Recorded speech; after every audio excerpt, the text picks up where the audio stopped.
Good morning mga guys! Welcome back uli sa aking vlog. For today's video natin ngayon guys, tayo ay magluluto ng ating aalmusalin. Sadyang hindi gano'n akong maaga ngayon gumising guys, kasi nga yung lulutuin ko lang yung aming aalmusalin. Sadyang hindi na muna nga ako ngayon nagluto ng paninda ko doon sa aking munting kubo. Kasi nga ako ay papasok muna ngayon. Siyempre naman mga guys, para ako ay makapasok ng maaga-aga.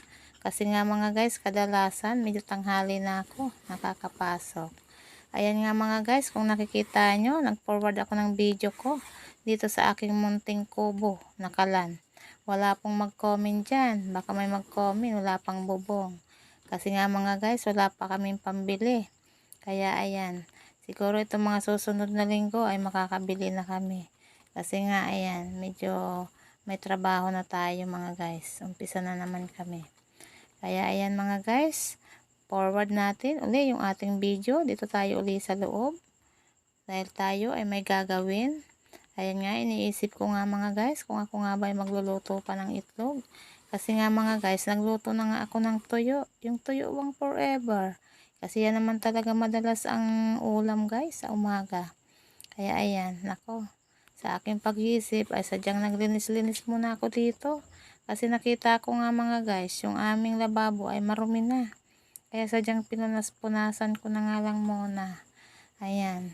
Iniisip ko nga guys, kung ako nga ba ay magluluto pa ng itlog. Magluto ka na niyan, wag mo nang pag-isipan. Oo nga mga guys, pero sadyang nagtitipid ako ngayon. Kasi nga, wala pang wala pa bang budget, ganun. Kaya ito mga guys, ibabalik ko na nga lang yung isang itlog. Ay dalawa pala. At yung isa na lang, ay yung dalawa na nga lang guys, yung iluluto ko. Nako, nagkakamali ako. Ewan ko nga ba, nabablanko at ang utak ko. Ewan ko nga ba. Ayan mga guys, sadyang itinabi ko na nga yung ang lagayan ng itlog. Dalawa nga lang guys ang kukunin ko. Kasi nga, yun na lang ang lulutuin ko. Kasi nga yun na lang ang babaunin ko. Mag-iitlog na lang ako ngayon. Ayan. Go na tayo guys doon sa kalan para ilagayan. Okay guys, thank you sa inyong panonood. At pag napanood nyo to, pakipollow naman mga guys. At pwede po kayo mag-comment at pakishare nyo po. Hoy, wag ka nang mag-isip dyan. Sige na, bye-bye na. Thank you mga guys.